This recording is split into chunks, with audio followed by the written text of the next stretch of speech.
Hi, I'm Mark. And I'm Terry. And we're Escaping the Empty Nest. Hey there, welcome back. So we're on the Carnival Jubilee for the very first time ever. If you don't know that ship, it's one of the new XL class. There's 3 XL classes that have been built. There's the Mardi Gras, which is the first one, there's a celebration, and the Carnival Jubilee sails out of Texas, and it's the 3rd one. They're actually going to build 2 more of these before they move to the next class of ship, which will be even bigger. This is a very big ship. Yes. And that's one of the things that was expected, but in a way also surprising, is just how long it is, especially when you're walking around. But it has been a nice ship. You're going to hear some stuff from the boat above us, maybe, possibly. Roller coaster. So it's got a roller coaster on it that, none of the lower class ships and stuff have. And it's a pretty beautiful ship. When you pull up to it and you see it for the first time, you're just like, wow, and you're in awe. And really so is. much different than the Dream that was parked right next to her. You could definitely see the big size difference between those 2 ships. Yeah, both were nice. I mean, our first ship we ever sailed on was the Magic, which is a Dream class ship, and it still might be our favorite for several reasons that we might go into. But no, the Jubilee's really nice. And, first of all, we have to get out of the way. One of the things we really love about this particular cruise is that we're getting to sail with a great Kindle Fire. She's just amazing. And if we decide, for reasons we're going to talk about later, that the XL class isn't for us in the future, one thing we really will miss is being able to sail with the great cruise directors. Carnival puts all their best cruise directors on their newest and biggest ships. Yeah. So that would mean we couldn't sail with Kendall again. We couldn't sail with the great Lee Mason, who we consider a friend. And I don't think any of the downsides of this ship are a deal breaker for us. But so far, I think we do have to say that the Dream class is still our favorite. It's the right size. It's large enough to have the amenities, but small enough to feel like you're not in you're a floating Manhattan. Yeah. Well, let's get to our list. We've got some likes and dislikes and some combinations of those. So let's discuss what's really special or not so special about the XL class. So the first thing let's talk about is where you're going to be doing your sleeping, or maybe more than that, is our stateroom. We weren't sure what to expect on the XL class, but I'll tell you what, they are small. The XL class stateroom is definitely a smaller version of the Vista class and the Dream class. There's no getting around it. They're narrower, they're probably a little bit shorter. One of the first things we noticed getting into our stateroom was the bed was right up against the wall. And so when it was her side of the bed. So when she went to get out of the bed, she'd have to crawl off the end of the bed because there wasn't really enough room for her to go by. Now, there's a workaround for that we're going to publish on a future video, a little life hack for your stateroom on these ships. Just to clarify, we had a cove balcony. The upper balconies and stuff like that, we don't have experience with that. We did notice that, and especially even trying to get out onto your balcony. The balcony here was very much smaller. Very difficult. It's a small balcony, yeah. Now, on a lot of the Carnival boards, everybody warns you to bring a fan. Everybody asks questions about fans because they say the XL cabins are hot. We fell into it. We brought these little USB-powered fans. Didn't need them at once. Our balcony cabin, again, on the 5th floor, middle of the ship, was absolutely fine. Sometimes it was even cold at night. Our daughter's cabin was the 9th floor. She has an accessible cabin, which we'll talk about in a future video. And she ended up basically turning her air conditioner off because it was too cold in there for her. So I don't know what to say about the air conditioning. Maybe there are rooms. I'd tell you what, the elevators were hot. It could really be hit and miss. For balcony rooms, cove or regular balconies, whatever, you got to make sure that you have your balcony door closed all the way, because if it's open at least bit, it's going to turn your air conditioner off. Yeah. Now, there are a lot more USB outlets on this ship than we've ever seen before. I think there's at least 6. There's 2 or 3 regular old AC outlets, and there's 6 USB outlets in the room, 4 on the desk and 2 by the sides of the bed. But I'll tell you what, you plug anything into there hoping for a fast charge, it's not going to happen, okay? they're very slow chargers, so we end Yeah. up bringing our own power bricks, so that helped a lot. So another thing that we had heard was that the refrigerators that are in the room were not keeping drinks cold. So in our particular stateroom, we found that that's not the case. Yeah. Our drinks got very cold overnight. So the other thing that we had heard in advance was about the bathrooms being small. And yes, True. they are. They are narrower than any of the other classes. We were much more comfortable in the bathrooms on the Vista and the Dream class ship. The nice thing, the positive about this is no more curtain on the shower door. That's a plus because you don't have to bring extra Yeah. clips. It's a nice, smooth moving glass door. For the most part, it keeps the water inside the shower Yeah. when you take a shower. So Much better than the Venezia that kind of had I would say kind of an aftermarket rigged glass door, but this one's designed to have the door, and there's a little bit of a lip there. I didn't notice any water on the floor. One more quick thing about the shower, it has a night light, which is nice because that way you don't have to walk into the shower in pitch black and turn on a blaring light. It has a night light where you don't even need to mess with the lights at night at all. It's kind of nice. One thing we were a little disappointed on when we first got on is this ship does not have smart elevators. We thought Carnival had kind of embraced the idea of the smart elevators because the last 4 Vista class ships that were built all had them. Well, apparently the XL class does not. John Heald told me it was because these were built in Germany and the others were built in Italy, and it's just a different concept of ship. But we really enjoyed the smart elevators. We thought they were a brilliant concept. They really helped a lot, and it really helped out with our daughter being in a wheelchair, which we'll explain later in a different video about accessibility. So if you like the smart elevators, you're going to miss them on the XL class. Yeah. If you're like most people and you don't like them, then maybe this ship is for you. So if you like Guy's Pig and Anchor, the smokehouse is a great big area on the back of deck 8. And nice. It's got tons of tables. It's got a stage for a band to play on there, which we go to hear most night. And service is good from what I see because it seems to be packed every night that we go to see the band. If you're doing the smokehouse, right now it's free during the inaugural year, and you order off of a menu. You have choices of things off a menu that you can get. Always free during the day, yeah. On sea days, they have the little outdoor on the deck where you could do a buffet style kind of thing where they serve you pork and chicken and beef and stuff like that with the sides outside on the sea days. We really like the concept of the restaurant also being the bar, because we've always been a little frustrated in Ocean Plaza in the Dream class and the Vista class, which is supposed to be where the cover bands play, but there's barely any seating, so it's hard to find a seat, or where you did see, you couldn't see the band. But this is so much better for the cover band area. I did see somebody online say that the cover band's so good they should be in the center plaza, the center stage I agree theater. with that. Yeah, because they're that good. They don't need to be tucked into the back of the ship. But for what it is, it's still a better situation than what you had on like the previous generations of ships.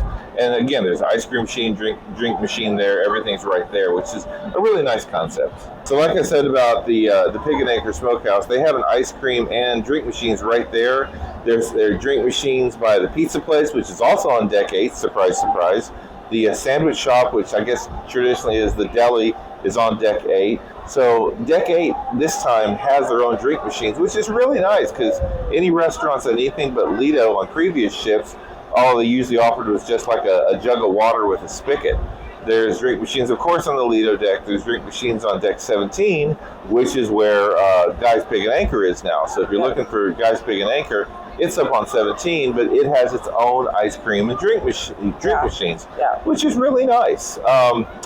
So everything seems a little bit more spread out, but that's nice because it helps congestion. For instance, the Lido deck on this ship has an unbelievable amount of seating.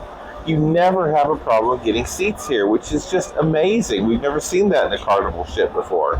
The Lido marketplace, food-wise, I think is a little smaller. The selection's a little limited, but people can bring food in from Blue Iguana or whatever, and there's a lot of indoor seating, there's a lot of outdoor seating that's shaded, It's an unbelievable amount of seating, which is compared to other ships we've been on, especially one Royal Caribbean cruise we took that had almost no Lido seating, and they were making announcements every minute for people to get up and leave.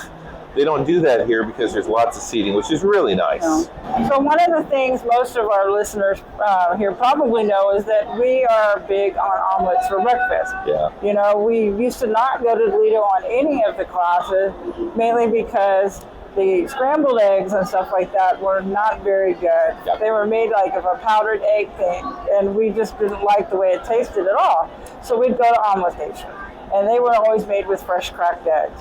Well, we tried the Omelet Station and ended up finding out that I was watching them pour the egg into the skillet, and it was like, it looked completely different. Yeah. And so I think they have made the transition on the Omelet Stations to the powdered egg for that. And when you get your egg, your omelet back out, and you're sitting and you're looking at it, it's got a completely different color. Very pale yellow. Pale yellow and grayish in some places, and it doesn't taste the same. We couldn't finish our omelets; they weren't very good. And we tried several different places to get our omelets, and it was basically still the same. We didn't notice that the first breakfast we had when we went to the Seaside Brunch. Yeah. The Seaside Brunch may still be using regular eggs, but up on Lido, they use the powdered eggs now for omelets, and they're just not very good. They kind of ruined them. We even went to Shack's Chicken, because Shack's Chicken said they sold omelets, and it was the same thing there. So speaking of Shack's, what did you think of Shack's? I don't know. I mean, I know everybody talks about it positively, and I'm sure that on different ships there's different experiences depending on who's actually cooking and frying the food and all that kind of stuff. But I didn't find it as overwhelmingly good as everybody had talked about. I know that I had chicken strips and mine were like overdone. It was like they had been cooked. I told them about a minute less in the fryer, they probably would have been fine. Yeah, it's hard. The fries were not very good. They were these really flat things that had hardly any potato to them. No and flavor. I really didn't like those at all. Yeah, I had a chicken sandwich, the big Aristotle chicken sandwich, and the barbecue sauce they put on it was so incredibly overpowering, it was all you could taste. But unfortunately for this particular cruise, no, I can't recommend Shack's Big Chicken because of how overdone and frankly hard, almost burned, the chicken was. One of our huge likes about this ship is it's a bigger ship, and it must have some massive stabilizers, because this entire cruise, I think I felt the ship move like one time. Now granted, we're in some pretty smooth waters here, but you know, we've been up and down all the way to Honduras, and this ship just does not rock. It is so stable. So if you are one of these people that doesn't like a ship moving around, even our aft dining room in the back of the ship, usually when we eat in the back of the ship, we feel it going up and down and up and down and up. And it's like I've had to walk through the dining room holding on to chairs just to keep walking a straight line. This one just feels like a hotel. It does not feel like it's moving at all. So we haven't hit rough waters, but usually I can feel the ship moving even if it's not rough waters. So one thing we've noticed about the main dining room is service seems a lot slower. Last night when we went to our late night dining, which was 7:45, we didn't even get into our seats until right about 7:45. They're supposed to open the doors at 7:30 because there were still people in the dining room that started 2 hours earlier that were still eating. They just hadn't gotten out yet. It's probably because of slow service. Our first night of dining, we probably didn't get out of there for about an hour and 30 minutes. Maybe longer, yeah. Maybe longer, and it was almost that full time before we even got our desserts. I looked down at my watch one time, and we were there for an hour and 15 minutes before we ever even got our main course. But then later, we asked for our main course before the dancing started because we had somewhere we had to be, and they got it to us like in 20 minutes. So if you're in a hurry, don't be afraid to ask for your meal a little faster. But for whatever reason, whether it's a kitchen thing or fewer servers in there, we don't know. The service on this ship especially is, especially slow. So we have a couple of other hit and miss things that we're going to talk about in future videos. One of them is the gluten-free menu that our daughter needed to use during this trip. And the other one is wheelchair accessibility, because she also needed a wheelchair on this particular cruise as well. So positives and negatives. Yeah, we'll hit on those in a future video. So hang on, like, subscribe, ring the bell. You'll see those videos coming up very soon. Yeah. So on our first elegant night, we took some nice pictures, and we noticed when we would go look at the pictures, there were other people's pictures on our account. And it was like, okay, and I reached out on our Facebook group, and one lady said, yeah, those are our pictures. And then last night we took pictures, and they never appeared on our little Pixels thing on our phones. So I had to go to Pixels today, and they showed me how to look up the pictures that you took. If they don't appear on your account, you can go to Pixels and find them.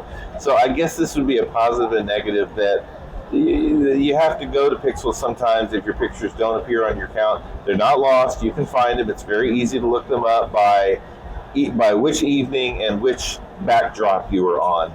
So it's easy to take care of, but it did seem like that mistake was happening a whole lot. Here's something that it falls under that didn't apply to us category, but it may apply to you. So some people like the lower decks. And on this particular class of ship, when you're on the fourth floor or below, the aft elevators and stairwell does not take you down to those floors. Yeah. So if you have anything that's midship to aft, you're going to need to use midship or even forward if you want elevators to take you all the way to your floor, or the stairwell to take you there. So just that as a heads up for those of you wanting to do lower floors. So the very last thing we're going to talk about here is the Serenity deck. And for most people that are 21 and older, that's the area that you look forward the most to being away from kids and noise and all that kind of stuff, and just have a peaceful time to lay out, read your book, take a nap, whatever. The Serenity deck on the ship is huge. It is so much bigger than any other ship that we have been on. There's so many seats. There's never been a time when we had to look around and not find a seat. We were always able to find chairs somewhere. It's very nice, yeah. And the only difference is that there's now a big Serenity deck pool in the middle next to the bar. And if you're going up there to relax, you may want to pick a place that is away from that, because that ended up being one of the really loud places on the ship. And I hate to say it that way, but it's not serene. It's not serene. It's a party atmosphere party adults. atmosphere for adults. Yeah, away from the kids. It's not. It kind of has a Lido atmosphere, but it's for adults only. And some people may be going, "Yay!"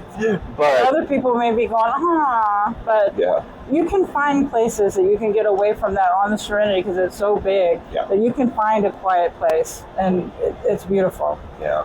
So we hope this helps you decide if the XL class is good for you. We're on the Jubilee, but the Mardi Gras and the Celebration are probably very similar, and there's going to be 2 more ships coming of unknown names. But this is the good and the bad. We're not saying we hate it. We're not going to say we completely fell in love with every little thing about it, but we're glad we tried it. So hope this helps, and please subscribe if you haven't. Give us a like, give us a comment, give us a question. We love answering questions. So we really appreciate you watching, and bye for now.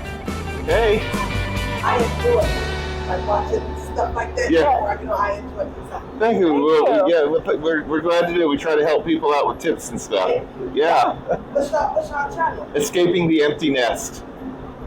Escaping the Empty Nest. Escaping the Empty Nest. Escaping the Empty Nest. Yes. Yes. Thank you. Thanks.